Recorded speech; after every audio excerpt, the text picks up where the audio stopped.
El novio de la muerte. Lo siento, pero mi padre nunca permitirá que nos casemos. Aquellas palabras, emanando de la boca de su amada, hicieron más daño en el corazón del joven Baltasar que el que le hubiera causado la más afilada de las gumías rifeñas. Las lágrimas sinceras que se derramaban por sus ojos, más que un consuelo, no hacían más que acrecentar su dolor. Al menos déjame que hable con él, que le pida comprometerme contigo formalmente pese al golpe. Baltasar no iba a renunciar fácilmente a su propósito. Quizás, si escucha mis argumentos, cambie de opinión. Paula le miró fijamente con aquellos ojos que tanto le gustaban y que ahora, vidriosos por la tristeza, le parecieron más hermosos que nunca. Vaciló por un momento si aceptar la propuesta, pero puede que el tono balbuceante y dubitativo con que la había formulado la acabaran por hacer desistir. No insistas, Baltasar, no serviría de nada. No es por minusvalorarte, pero él no quiere para mí a un chico cualquiera del pueblo. Desde pequeña me ha insistido en que me casaría con alguien de buena posición, con un cargo importante en la compañía de las minas. Baltasar se había percatado de la duda inicial de la chica y de cómo la escasa fuerza de sus palabras le había llevado al fracaso. Estaba ya muy cansado, harto de no ser nadie. Su madre siempre le había dicho que no se metiera en líos, que fuera uno más en el pueblo, uno más. Uno más de entre esos chicos que se dejaban los riñones, cuando no la vida, trabajando para aquellos fanfarrones ingleses. Los mismos que, hacía unos años, se aprovecharon de la necesidad de liquidez del Estado español para comprar aquellas tierras que rebosaban riqueza en sus entrañas. Sí, ellos cada vez eran más ricos, mientras los del pueblo apenas recibían una miseria para sobrevivir. La Rio Tinto Company Limited no dejaba de crecer, pero en el pueblo lo único que crecía era el número de lápidas en el cementerio. Como en aquella funesta jornada del año 1888, cuando más de 100 inocentes vieron cómo se les escapaba la vida bajo el fuego de los fusiles. Su protesta solo le sirvió para unirse a los muchos que antes habían caído víctimas de los letales gases de las teleras. Por ellos aquel día se levantaron, por ellos aquel día murieron. No, definitivamente él no iba a ser uno más, un don nadie que ni siquiera podía tener a la mujer que amaba. Hacía unos días que su vecino Ignacio había vuelto de Sevilla. Con él se trajo un llamativo panfleto sobre una nueva unidad militar que se acababa de crear en España, el Tercio de Extranjeros. Baltasar lo leyó y releyó una y otra vez. La llamada que en él se hacía le venía como caída del cielo en aquellos momentos. Alistaos en el Tercio de Extranjeros.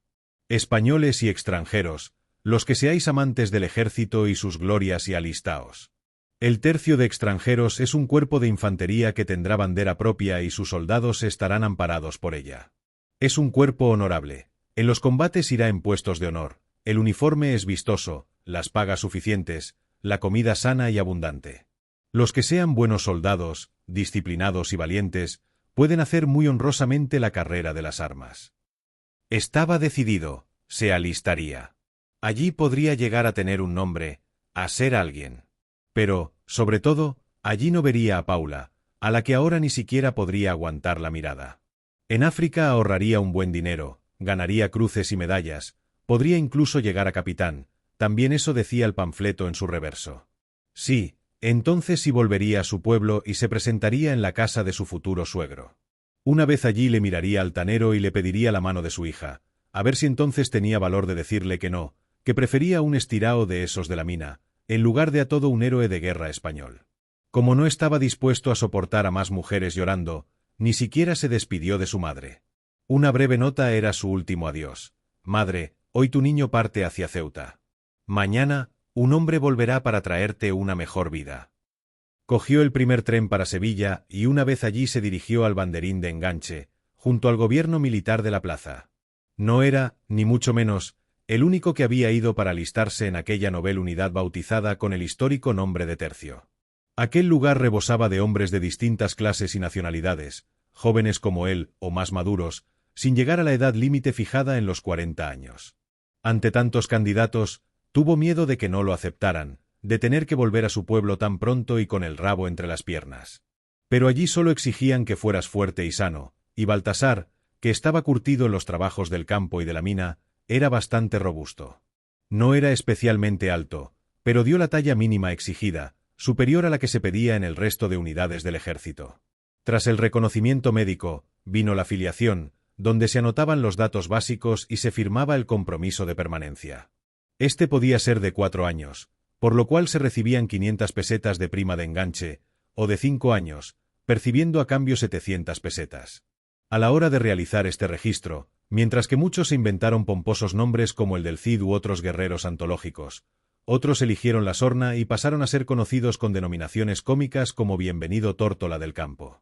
Él no tenía nada que esconder y para lo que había ido era, para precisamente, dar lustre a su propio nombre, Baltasar Queija de la Vega. Al finalizar toda la tarea administrativa se les dio un pasaporte y una lista de embarque para coger un barco en Algeciras, destino Ceuta, pasados 2 días. Tenía por tanto un par de jornadas antes del viaje, durante las cuales podía comer en uno de los cuarteles de la plaza o recibir 2 pesetas diarias con las que apañarse. Baltasar eligió esto último y solo acudió al cuartel para dormir.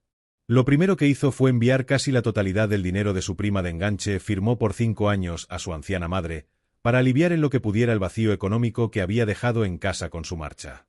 El resto del tiempo lo pasó visitando aquella hermosa ciudad a orillas del Guadalquivir. Nunca antes había salido de su pueblo y quedó fascinado por la majestuosidad de la catedral y los reales alcázares, así como por el bullicio de la urbe. Pasó aquel tiempo de asueto y pronto se vio embarcado en el viejo vapor rumbo a aquella ciudad española de la costa africana. En el viaje, corto pero intenso en experiencias, empezó a trabar las primeras conversaciones con sus futuros compañeros. Uno que firmó como don Pelayo le confesó que tuvo que huir de Barcelona, pues era uno de los mejores pistoleros del Sindicato Libre y recientemente había acabado con la vida de 2 rivales del Sindicato Único. La justicia, y lo que es peor, los compañeros de los caídos, lo tenían bajo busca y captura. Enterado de que en el tercio podría enderezar su vida, no dudó ni un segundo en alistarse. Fue también en este trayecto cuando yo le conocí. Bastaron unos segundos, para, quizás por la cercanía en edad, alcanzar una gran confianza mutua. No tardó en contarme por qué se había alistado y lo que buscaba en el tercio. Aunque luego lo conocimos como el legionario poeta, al narrarme su triste historia de amor tal y como fielmente hoy hago, descubrí que aparte de poeta, era todo un señor dramaturgo. Queija de la Vega era, en fin, un pedazo de artista. Nuestra incipiente amistad se consolidó al momento, cuando yo también le abrí mi corazón y le dije que al igual que él, la negativa de una mujer me había llevado hasta aquellos lares. Al arribar a Ceuta nos estaba esperando un enorme sargento de raza negra, que por el acento, parecía ser norteamericano. Apenas hablaba español, pero su voz firme a la hora de dar órdenes y todos los tacos posibles de la lengua española, se le entendían a la perfección. Con nuestros 4 bártulos, formados de A3, llegamos en un momento al cuartel del Rey, primer centro de instrucción del tercio. Al estar todavía todo el operativo de la unidad en fase de organización, se le había prestado este viejo cuartel a la unidad para recibir a sus primeros hombres. Hacía solo unos días que se había llevado a cabo la primera jura de bandera del tercio en el llano del río Seco Tarajal, con una enseña nacional prestada por el Regimiento de Infantería Ceuta número 60, con los primeros legionarios que habían empezado a llegar desde el 20 de septiembre de 1920, detrás de aquel Marcelo Villeval Gaitán, que estampó su firma como primer legionario. Tras introducirnos en el patio de armas, el sargento le dio novedades a un joven teniente español. Este nos lanzó una mirada inquisidora y transcurridos unos segundos nos ordenó ponernos firmes. Acababa de entrar en el patio el jefe y fundador del tercio, el teniente coronel Millán Astray. Pese a que no superaba los 40 años, su rostro y mirada parecen la de un hombre que ha vivido 1000 batallas. A lo largo de mi vida he asistido a los discursos de muchos políticos, pero ninguno de ellos consiguió que en sus mítines se viviera ni una pequeña parte de la emoción que nosotros sentimos aquel día otoñal de noviembre. En una breve arenga, el fundador nos dijo que nada importaba lo que hubiéramos hecho antes, que allí empezamos una nueva vida, una vida como caballeros legionarios. Nos prometió ser tratados con dureza, pero siempre con justicia. Igual que lo que se decía en los pasquines de propaganda, allí podríamos alcanzar la gloria del combate, con recompensas y ascensos. El puesto de mayor honor, que es el de mayor peligro, siempre sería para nosotros. Nos ofreció todo y a cambio nos pidió la vida. Terminó diciéndonos que el que no se viera con valor para ello, que en el siguiente reconocimiento médico, dijera que le dolía la garganta. Pocos sintieron dolor, pues después de escuchar a ese hombre, lo que queríamos todos era demostrar cuanto antes nuestra valía en el combate. Lo más triste del día fue ver cómo algún compañero, que había aprovechado el caos burocrático de los banderines de enganche para llegar hasta aquí, se veía ahora privado de sus sueños de gloria por el diagnóstico del doctor. Aún se escuchaban sus sollozos metros después de haber cruzado la puerta del cuartel. Aunque estaba ya en marcha la organización de las 3 primeras banderas del tercio, con 2 compañías de fusileros granaderos y una de ametralladoras cada una, los primeros días se pasaban recibiendo la instrucción fundamental en las compañías de depósito del cuartel del rey. Muchos habían sido ya antes militares, mientras que otros apenas sabíamos empuñar el Mauser modelo 1893 de 7 milímetros. Dado la necesidad de mandos intermedios, a los mejor preparados de aquellos que ya habían prestado sus servicios como tales, se les respetó la graduación. Tras aquellas intensas jornadas, donde la amistad entre Baltasar y yo se acabó de sellar, fuimos destinados a lugares diferentes. Mientras que a Baltasar lo encuadraron en la segunda bandera, bajo el mando del comandante Fernando Cirujeda Galloso, a mí, por mis estudios, me agregaron como secretario del capitán Justo Pardo Ibáñez, que era el ayudante mayor de nuestro teniente coronel en la plano mayor de mando del tercio. En efecto, antes de alistarme había tenido tiempo de acabar mis estudios de Derecho. Estaba dispuesto a entrar en la notaría que regentaba mi padre, cuando un día volviendo a mi casa, me encontré a mi prometida besándose con uno de mis amigos. A él le partí la cara, a ella no tuve arrestos ni a dirigirle la palabra. Como Baltasar, me fui directo al banderín de enganche, en este caso el de Madrid. Como él, tampoco me despedí de mi familia. Tan distintos en nuestras vidas anteriores y tan semejantes ahora.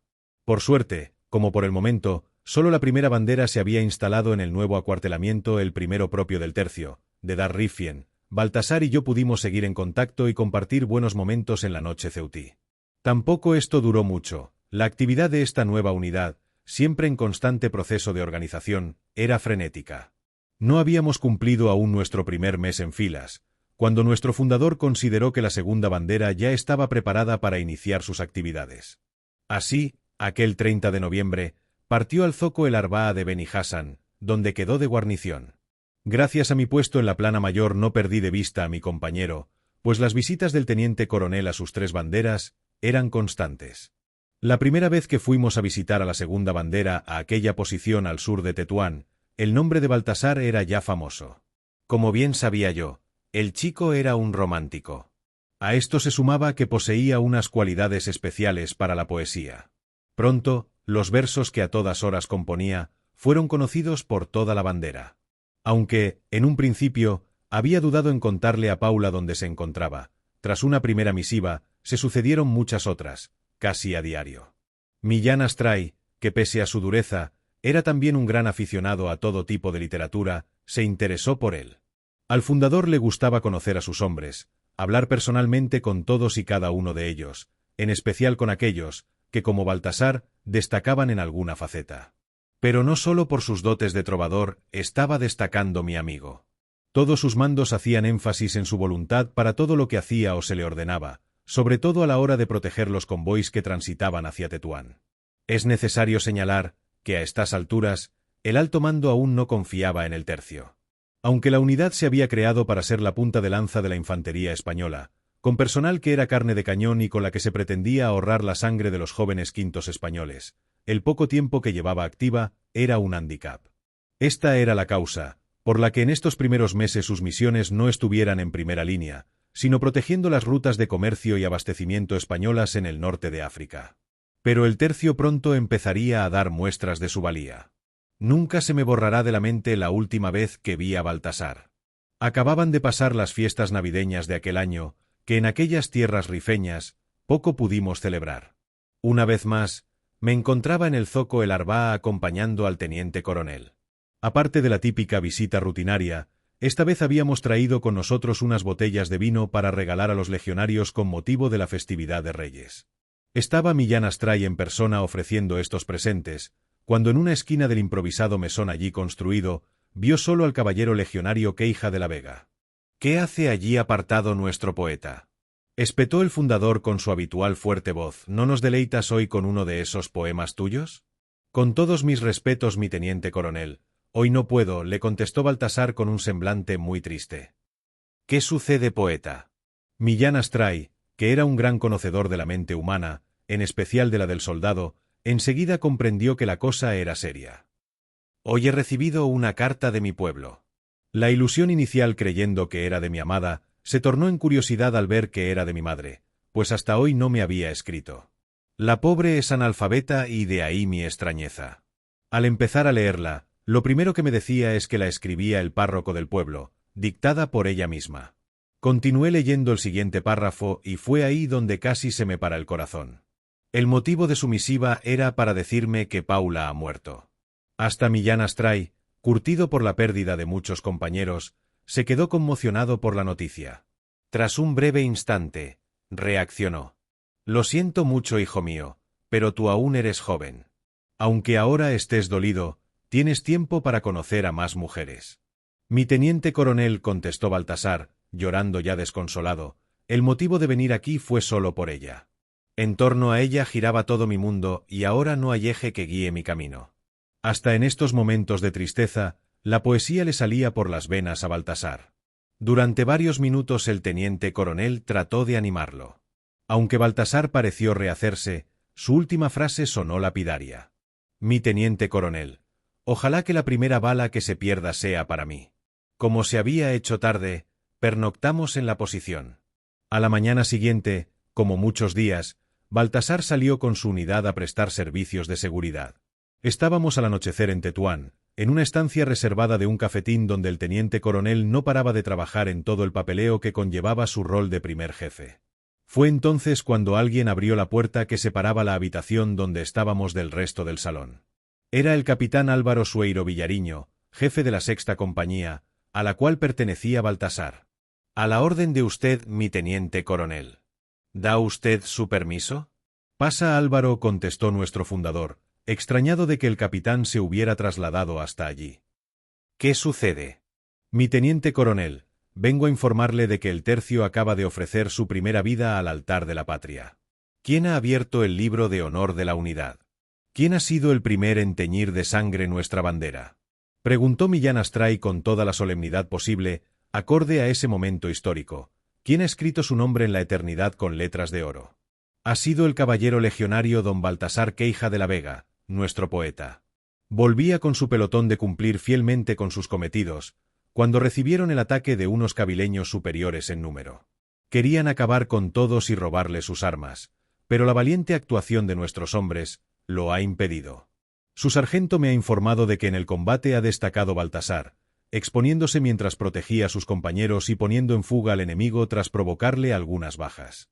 Fue una bala perdida, disparada cuando huían, la que acabó con su vida. El capitán siguió contándonos lo que sucedió.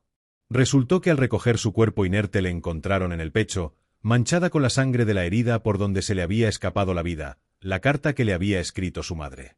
Entre sus pliegues había puesto Baltasar el único retrato que tenía de su amada, además de uno de sus famosos versos, quizás el último que escribió y que decía así: Somos los extranjeros legionarios, el tercio de hombres voluntarios, que por España vienen a luchar. Terminado el relato, un emocionado Millán Astray no dudó en ascender a Baltasar al empleo de cabo a título póstumo. Junto a este reconocimiento, ordenó que sus funerales fueran los acordes a un héroe de guerra. Pronto la historia del primer mártir del tercio, del legionario poeta que murió por amor, corrió como la pólvora. El escritor Fidel Prado compuso una bella canción a la que el compositor catalán Juan Costa puso música. Estrenada en el Teatro Vital Aza de Málaga, espléndidamente interpretada por la cupletista Lola Montes, fue acogida con entusiasmo por el público. Mientras, el tercio seguía escribiendo su historia. Pronto más y más nombres acompañaron a mi amigo Baltasar en aquel libro de honor donde le escribió la primera página. Nuestra prueba de fuego llegó en el rescate de Melilla tras los tristes hechos de Anjuel. Allí demostramos que la obra del fundador había sido un éxito.